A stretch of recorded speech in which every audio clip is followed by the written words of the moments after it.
I want you to imagine a ghost. A ghost is present, but it cannot be touched. It cannot be heard. It does not seek attention. It simply haunts the room with a heavy, undeniable presence. Right now, you are the opposite of a ghost. You are loud. You are exposed. You are bleeding energy everywhere. You are posting your every move on social media. You are telling people your plans before you've even started. You are begging the world to look at you, but nobody respects you. Why? Because you are always available. The ancient Stoics understood a law of power that modern men have forgotten. Scarcity creates value. If you want to rebuild your mind, if you want to fix your finances, your body and your focus, you cannot do it while the world is watching. You cannot fix the engine of a car while it is driving 100 miles per hour down the highway. You have to pull over. You have to shut the garage door. You have to go dark. We call this monk mode. Marcus Aurelius called it retreating into the soul. For the next 30 days, I am going to ask you to do the scariest thing a young man can do in the 21st century: disappear, to become a ghost. You must first understand why you are currently so visible and so weak. You are weak because you are leaking. Imagine your mind as a fortress. Marcus Aurelius called it the inner citadel. In a strong man, the gates of the citadel are locked. Nothing enters without permission. No insults, no distractions, no propaganda. But look at your life right now. Your gates are not just unlocked, they are ripped off the hinges. From the moment you wake up, you are flooded. Instagram floods you with envy. The news floods you with fear. Group chats flood you with gossip. Pornography floods you with cheap dopamine. You are not thinking your own thoughts. You are thinking the thoughts that the algorithm wants you to think. You are a colonized nation. Your mind is occupied territory. The reason you need to disappear for 30 days is not to relax. It is to evict the occupiers. You cannot clean the house while people are still tracking mud through the front door. You have to lock the door first. This leads us to the first law of monk mode: radical subtraction. Most men try to fix their lives by adding things. They add a gym membership. They add a new diet. They add a side hustle. This is a mistake. You cannot build a skyscraper on a swamp. You have to drain the swamp first. For the first 10 days of your disappearance, your goal is not to do more. It is to consume zero. You are going to starve the distractions. Marcus Aurelius wrote, "It is in your power to withdraw into yourself whenever you desire. For nowhere is there a quieter retreat than in one's own soul." But here's the catch. You cannot retreat into your soul if your soul is full of noise. When you disappear, you are cutting the cord. No posting. No scrolling. No explaining. When you stop posting, you kill the performer ego. Stop living your life for an audience. You realize how much of your daily energy was spent trying to look cool for people who don't care about you. When you stop scrolling, you kill the envy engine. Suddenly you don't know what your ex-girlfriend is doing. You don't know what the crypto market is doing. And because you don't know, you don't care. The anxiety evaporates. This phase is painful. We call it the dopamine withdrawal. Your brain is addicted to the cheap hits of validation and entertainment. When you go into monk mode, when you become a ghost, your brain will scream. You will feel bored. You will feel lonely. You will feel an itch to check your phone. Good. That pain is the feeling of the weakness leaving the body. That boredom is not a problem. It is the solution. Blaise Pascal said, "All of humanity's problems stem from man's inability to sit quietly in a room alone." In this first phase of disappearing, you are learning to sit in the room. Think of a glass of muddy water. If you keep stirring it input, it stays muddy. You can't see through it. If you stop stirring it tiff, you leave it alone on a shelf for 30 days, what happens? The mud settles to the bottom. The water becomes crystal clear. That is your mind. Right now, you are manic. You are reacting to everything. You have no vision because the water is too muddy. By disappearing, you stop the stirring. You stop answering texts instantly. You stop engaging in debates. You become unavailable. People will ask, where did he go? Is he okay? Let them ask. Mystery is power. While they are wondering where you are watching the mud settle. You are beginning to see clearly for the first time in years. This is the strategic advantage of the ghost. A ghost cannot be targeted. If you are offline, propaganda cannot find you. If you are silent, the drama cannot stick to you. By stepping back into the shadows, you regain the initiative. You stop playing defense against the world. You prepare to play offense. Your mission for Phase 1? Identify the leaks. Where is your energy going? Is it video games? Is it arguing on Twitter? Is it chasing women who aren't interested? Identify the leaks and plug them. Tell your close family you are focusing on a project which is true. The project is you, and then fade into the black. The silence will be deafening at first. But soon, you will hear a voice you haven't heard in a long time. Your own, now that you have become a ghost. Now that the phone is silent, and the external validation is you are going to face a new enemy. The void. When you cut out the noise, you create a massive vacuum in your day. Hours that used to be spent scrolling TikTok or texting are now empty. Most men panic here. They feel the silence, and they rush to fill it with new distractions. They watch movies, they sleep in, they eat junk. If you do this, you fail. The ghost does not hide to rest. The ghost hides to train. Monk mode is not a vacation. It is a deployment. You are deploying to war against your own weakness. Since you are no longer spending energy on appearing strong to the world, you now have 100% of your energy available to become strong. This leads to the second law, voluntary friction. Marcus Aurelius didn't just write philosophy. He led armies on the Germanic front. He understood that a man who lives in comfort rots. To keep the blade sharp, it must grind against the stone. For these 30 days, you must introduce a physical and mental struggle that replaces the cheap dopamine you cut out in. Part 1. You need a daily battle. This could be lifting weights until failure, running until your lungs burn, reading deep philosophy for 90 minutes without checking a phone, building a business plan with 0 interruptions. Why? Because pain is the anchor.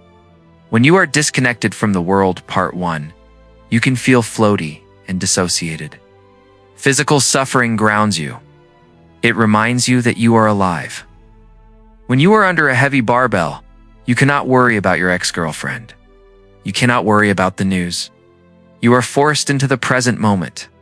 The gym is not just for your muscles. It is the temple where you exercise your demons. The ghost concept is crucial here. In the modern world, men go to the gym and post a selfie. They write grinding. Why? Because they need a pat on the back.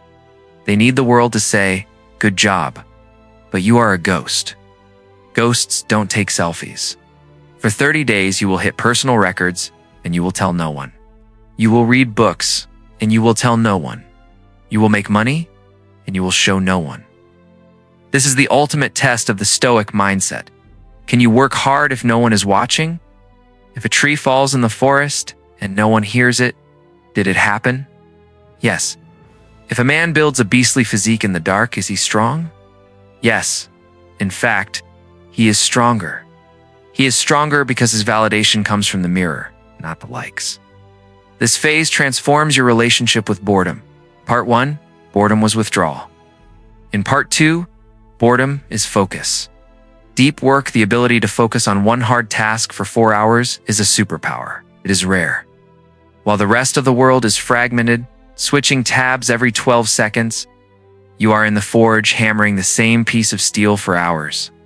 This is how empires are built. Not by multitasking, but by obsessive, singular focus in the dark. Your mission for Phase 2. Create a monk schedule. A monk does not wake up and ask, what do I feel like doing today? Feelings are irrelevant. The schedule is God. Around day 10 or day 15 of your disappearance, something strange will happen. The initial motivation will fade. The cool factor of being a ghost will wear off. And because you have removed all the noise, the Netflix, the scrolling, The partying you will be left alone with the one person you have been running from your entire life, yourself. This is the shadow. In the silence of the monk mode, your demons will wake up. The memory of the girl you lost, the shame of the time you failed, the fear that you are not good enough. Usually, when these thoughts come, you drown them. You grab your phone. You turn on music. You go out for a drink. You numb the pain. But in monk mode, there is no anesthesia. You have to feel the surgery. Marcus Aurelius wrote his famous book, Meditations, not for the public, but for himself. It was his way of wrestling with his shadow. He sat in a tent on the edge of a battlefield, surrounded by death, and he looked into the abyss of his own mind. He didn't run. He wrote, in this phase. You must pick up the ultimate Stoic weapon, the journal. This is not a diary where you write about your crush. This is a war room. Every night before you sleep, you must vomit the shadow onto the paper. If you are angry, write it down. If you are scared, write it down. When you put the demon on paper, you trap it. You take it out of your head and put it in the physical world where you can study it. You realize that your fears are often illogical. You realize that your regrets are just ghosts of the past. A ghost does not fear other ghosts. He walks through them.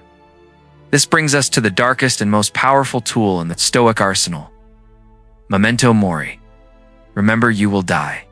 Why bring this up now? Because when you are alone for 30 days, you start to question the point of it all. Why am I working so hard? Why am I suffering? You look in the mirror. You see the stress in your eyes. You see that you are aging. The weak man looks at death and gets depressed. We're all going to die, so let's party. The ghost looks at death and gets urgency. You have a limited amount of time on this planet. Do you want to spend your remaining time as a slave to algorithms and other people's opinions? Do you want to die as a reactor, a man who just bounced around like a pinball? Or do you want to die as a creator, a man who carved his own path? When you are deep in the struggle of monk mode, use death as your fuel. I could die next year. Therefore, I must master myself now. I could die tomorrow. Therefore, I will not waste tonight scrolling. This perspective strips away the bullshit. It makes the pain of discipline feel small. Who cares if your muscles hurt? You are alive. Who cares if you are lonely? You are alive. The silence of the room is not empty. It is pregnant with potential. Your mission for phase 3. Look in the mirror every morning. Look yourself in the eye. Do not look away. Ask yourself, is the man in the mirror the man I want to be? If the answer is no, then get back to work. Use the journal to kill the past. Use memento mori to ignite the future. You are not hiding from the world. You are killing the boy so the man can be born. Here is the part 4. If you survive the boredom of the first 10 days, and you conquer the demons of the middle days, you arrive at a strange and quiet shore. Usually around day 20 of monk mode, the war inside your head suddenly stops. The fog lifts. You wake up before your alarm, and for the first time in years, you do not feel the urge to check your phone. You do not feel the frantic need to plug into the matrix. You sit up, and there is only silence. But it is not the scary silence of part 1. It is a heavy, powerful electric silence. This is the dopamine reset. And it is the closest thing to a superpower that a human being can possess in the 21st century. You have to understand what you were doing to your brain before this. You were frying it. You were like a diabetic, but for information, you consumed so much artificial sugar in the form of 15-second videos, porn, video games, and news alerts that you became insulin-resistant to reality. Real life is slow. Real life requires patience. Reading a book takes hours. Building a business takes years. Because your brain was addicted to the micro hits of dopamine, real life felt boring. It felt painful. You couldn't read a page without your hand twitching for your pocket. You were a junkie. But now, you have starved the junkie. The withdrawal is over. Your brain chemistry is healed. Suddenly, low stimulation activities feel high definition. You sit down to read a complex philosophy book, and the words don't just sit on the page. They explode in your mind. You can visualize the concepts. You can focus for 60, 90, 120 minutes without breaking concentration. This is not magic. It is biology. You have reset your baseline. You have returned to the state of nature. The Stoics had a specific name for this state. Marcus Aurelius called it the return of the hegemonikon, the ruling faculty. Imagine your mind as a ship. For the last few years, the captain has been locked in the brig. The ship has been run by a crew of drunken sailors. The sailors are your impulses. I want to eat pizza. I want to check Instagram. I want to sleep in. The sailors steered the ship in circles, chasing every pleasure, reacting to every wave. But on day 20 of Monk Mode, the captain kicks down the door. He walks onto the bridge. He throws the drunken sailors overboard. He grabs the wheel. The captain is back. This is the feeling of self-command. When you have the ruling faculty, you don't try to focus. You simply command your mind to focus, and it obeys. You tell your body to move, and it moves. The lag time between intention and action disappears. You become a unified machine. This leads to the development of the sniper's eye. Look at the world around you. Most men are shotgun thinkers, spray their attention everywhere. They are watching TV while texting, while eating, while thinking about work. They hit nothing. They make noise, but they make no impact. In monk mode, you become a sniper. You have one bullet, one target. You sit down to do your work, and the world falls away. You enter a state of flow almost instantly. Because you are not leaking energy to distractions, you have 100% of your mental RAM available for the task at hand. You start to notice that you can do in 4 hours what used to take you for days. You realize a terrifying truth? You were never too busy. We're just distracted. You realize that the hustle culture of working 16 hours a day is a lie for people who don't know how to focus. A sniper doesn't need to shoot for 16 hours. He needs to shoot once, perfectly. This phase also triggers time dilation. When you remove the cheap dopamine, time seems to slow down. The days feel longer. At first, this was scary. It is a weapon. You have time to think. You have time to strategize. While your competition is rushing around, reacting to emails and notifications, you're sitting in your fortress, planning the next 5 years of your life. You begin to look at the normal world differently. You walk into a grocery store or a gym and you see the zombies. You see people walking into polls because they are looking at screens. You see men with dead eyes scrolling through infinite feeds of women they will never meet. You see the anxiety, the twitchiness, the desperation for the next notification. You don't judge them, but you feel a profound sense of separation. You are no longer one of them. You have unplugged. You are the alien in the room. And this distance gives you clarity. It is in this phase, day 22, day 30, that you must make your grand strategy. Because your ruling faculty is active, you are no longer making decisions based on fear, FOMO, or lust. You are making decisions based on cold, hard logic. You sit down with your notebook. You look at your relationship. Is she a partner, or is she a distraction? The answer is suddenly obvious. You look at your job. Is this building my future, or just paying bills? The answer is clear. You look at your habits. Which ones are serving the captain, and which ones are serving the sailors? You cut the dead weight. In the drunken state of normal life, you were too scared to make these cuts.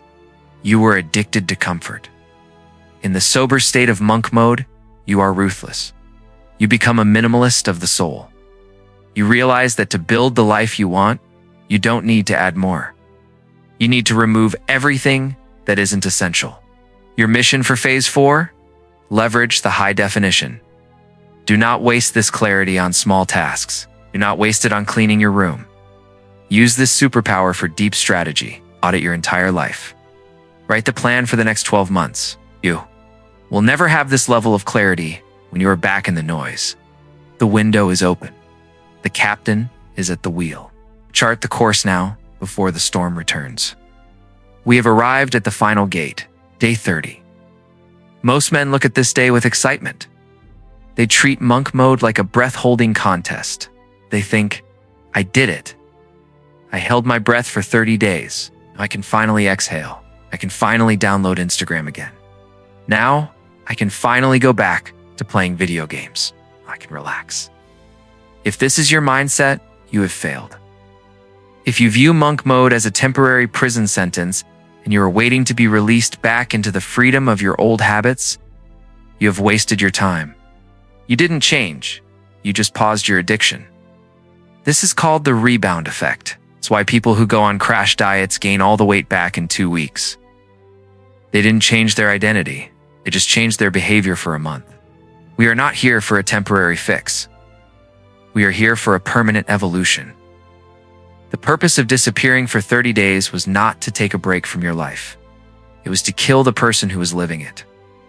The man who walked into the garage 30 days, a Gotha man who was anxious, distracted, weak, and addicted to validation, that man does not get to walk out. That man must die in the dark. You are not returning to your old life. You are entering a new one, the Stoic Seneca wrote. Every day, a part of us dies. We are dying every day. He meant that the past is dead. It is gone. It exists only in your memory. The person you were yesterday no longer exists unless you choose to resurrect him. Don't resurrect the loser. This brings us to the concept of the new baseline. Before monk mode, your baseline for stimulation was sky high. You needed constant noise just to feel normal. After 30 days, your baseline is low. You're sensitive to life again. A walk is exciting. A book is engaging. The world will try to force you back to the high baseline. When you re-emerge, your friends will treat you like the old you. They will expect the old you. They will hand you a beer when you don't want one.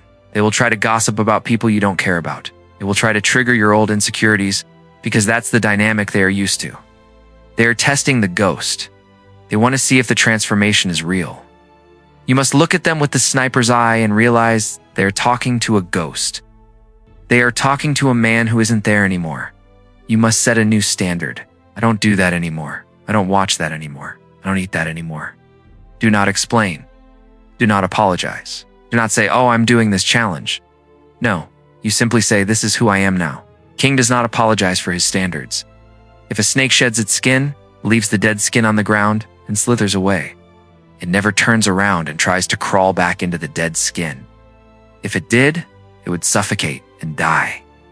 Your old habits are the dead skin. If you try to crawl back into them, if you try to be the cool party guy again just to please your friends, you will suffocate the new man you have built. So, how do you end the 30 days? You don't throw a party. You don't binge on dopamine. You simply open the door, step out into the sun, and keep working. You might turn your phone on, but you leave the notifications off. You might go back to seeing friends, but you leave early to sleep. You might use social media for business, but you never scroll. You're the master. The tool is the servant. Your mission for Phase 5, the ritual of the burn. On the final night of monk mode, I want you to perform a physical act to signify the end of the old you. Take a piece of paper, write down every weak trait of the old you.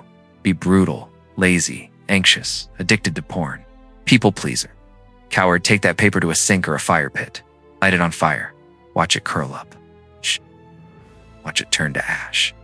As it burns, make a contract with yourself. The man who had those traits is gone. I am what remains. You disappeared a boy, you return a ghost. And eventually, if you hold the line, the ghost becomes the king. You now have the map. You understand the quarantine. You understand the forge. You understand the sniper's eye. But understand this. Watching this video changes nothing. The algorithm is going to recommend you another video in exactly 10 seconds. It's going to be something loud, colorful, and distracting. It is testing you right now. If you click on that next video, you fail. You go right back to the muddy water. If you are serious, if you are actually ready to kill the old man, then this is where the consumption stops and the creation begins. Here's your first test of discipline. I want you to go down to the comments section right now. I want you to write a review. I want you to ask a question. I want you to make a public declaration of war against your own weakness. Type the date you are starting and write these 3 words. I am disappearing. This comment is your signature. It is your contract. When you feel like quitting on day 7, you will remember that you gave your word in public, so do not break your word. And finally, if you want to walk this path with USI, you want to master the Stoic mindset and build a life of quiet power, then subscribe to the channel and turn on the bell. We are building a tribe of ghosts in a world of clowns. Don't want everyone. We just want the few who are ready to work. Close the app. Lock the door. See you in 30 days.